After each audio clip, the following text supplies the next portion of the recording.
అడుగు పో మాట్లాడు.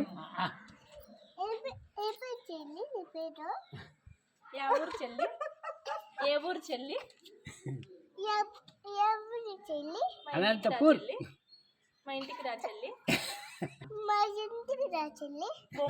బొమ్మలు ఉన్నాయి ఆడుకుందాం.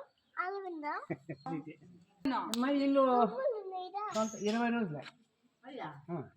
నువ్వు అక్కడ ఉండవు కదా. 3 ఏళ్ళు. బాయ్ చెల్లి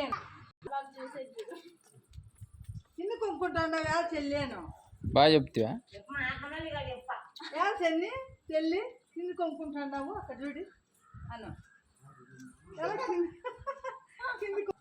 విను ఎట్లా పెట్టిందా పాప మొహము? ఎట్లా పెట్టుకుంది మొహము? ఏంటికంట సిగ్గా సిగ్గంట సిగ్గంటనా? సిగ్గయింది. అయ్యా నువ్వు మాట్లాడుతా సిగ్గయింది. అదే మేఘం